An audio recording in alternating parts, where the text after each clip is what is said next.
The film's about some kid that's had life all the way through and he's doing really well, and then something happens to him where someone's following him and trying to kill him. Question 1. Well, I think the film is about this young man who's like quite successful, or like on his way up to being successful. In BMXing? Yeah. Or like biking or something? But then he kind of gets like this stalker who's like threatening to kill him, and he's not sure who it is, but he's meant to know who it is, and it's all like a quite a high tense situation, because clearly he gets kidnapped at the end. So. And maybe killed, but we don't know. First question. I think the film is about a BMXer that is stalked by somebody. Question 1. I think the film is about sort of like a conspiracy to try and like bring someone down, to ruin them. And I think it's about a man whose life is going really well and he enjoys biking, and then he's been stalked and he gets held hostage and his life just crumbles. This film definitely appeals to me. I mean, I'd go to the cinema and watch this film. Question 2. You know that. Personally, it doesn't appeal to me, but like it would to like our age group, definitely. It's like, because it's obviously the actors at our age, and it's that like, I think that managed to like include the audience and makes them feel like they're part of the story. It just feels like we can relate to it because it's happening to someone that's like our age, and they kind of live in a world and they do things that like people our age would do.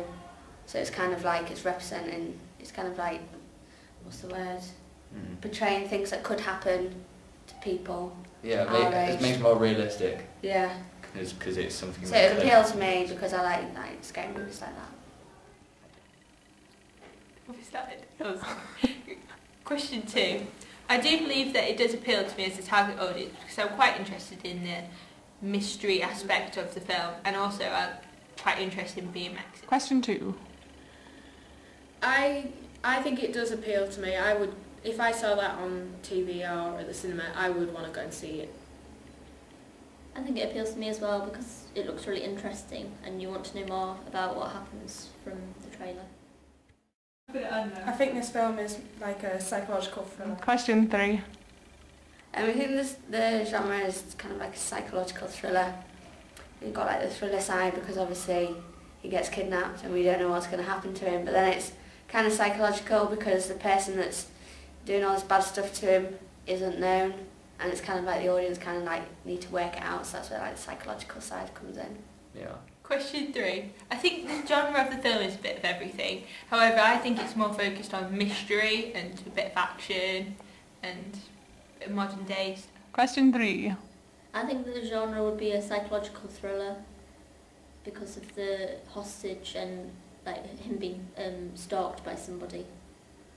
I would say that it's probably the same, but I think verging on to more thriller than psychological.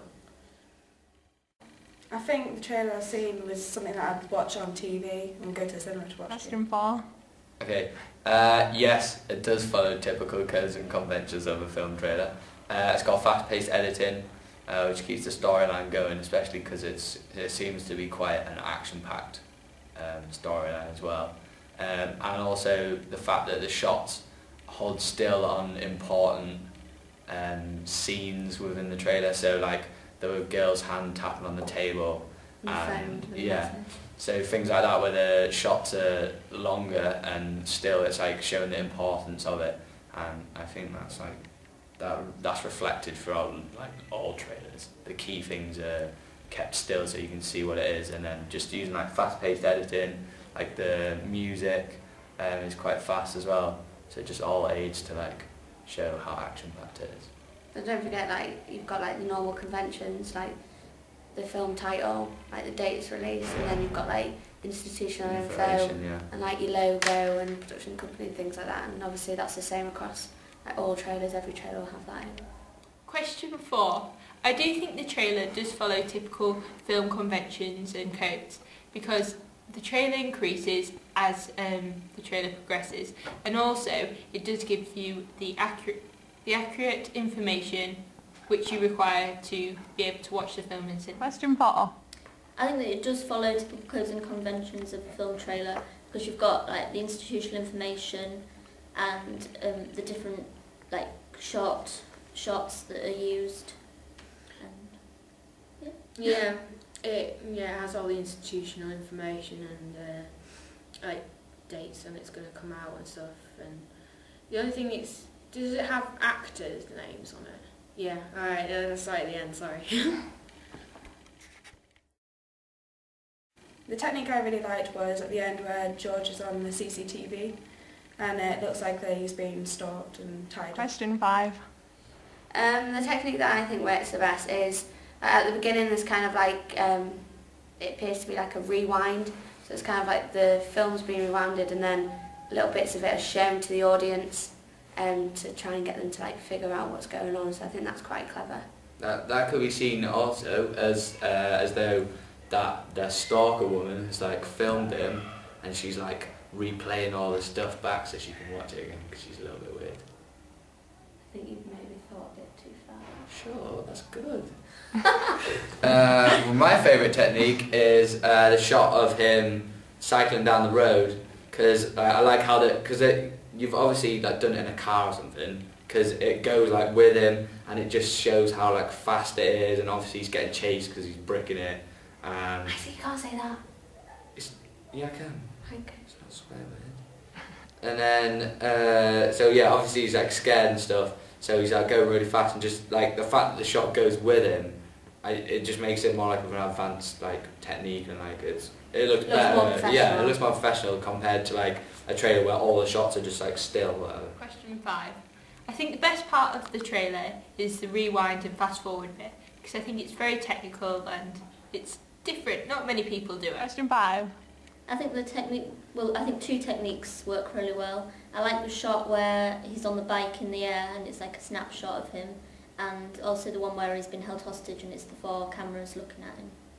Yeah, I like those too, and I like the bit with her eye when it's all like jumpy and yeah. I don't think any element of this trailer needs to be improved. Question 6. Okay, the only thing that I think you could improve is at the end with the CCTV shot, I'd make it shorter and quicker. Like I'd have, so you've come from, what's the shot before that? It's just like a straight shot of him being tied up. No, and then it the splits shot. off into the 4. Like, Right, okay, so yeah, goes from that, flash it quickly to the 4 CCTV cameras, and have the camera roll so it like goes like on the screen, like goes up a little bit, and then just static it off again. Because I think that just make it a little bit more mysterious, because leaving it on so long, it kind of almost allows the viewer to totally take it in and yeah, get too much of the storyline for a trailer. It's a teaser trailer, isn't it? So I think that probably gives a little bit too much away, so just having it flash on dead quick is just it also keeps the fast pacedness of the trailer, because it goes from like everything really quick to quite a long shot.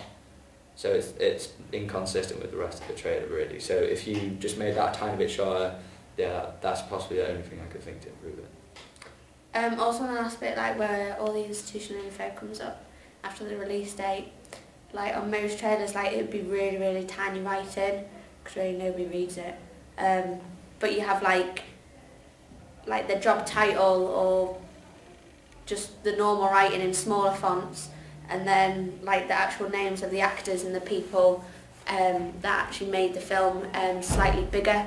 It just makes it look a little bit more professional. I think with just a block of writing that's all the same size and it's quite large, kind of you just see it and you just think, well, it looks a bit different to the rest of it. It doesn't look as professional as what the rest of the trailer is. Question 5. I think the trailer is fantastic overall. However, I think that where the writing comes up on the screen, I think that could be slower so people can read it more. Question 6. I think the element that could be improved would be the text message that's shown, because it's too short, so it would give you time to read it if you made it a few seconds longer. I think the bit with Becca's hand where she's going like that, if you could have like put like the same effect as you did with her eye, and the bit at the end with George and the camera sort of like flickering and stuff.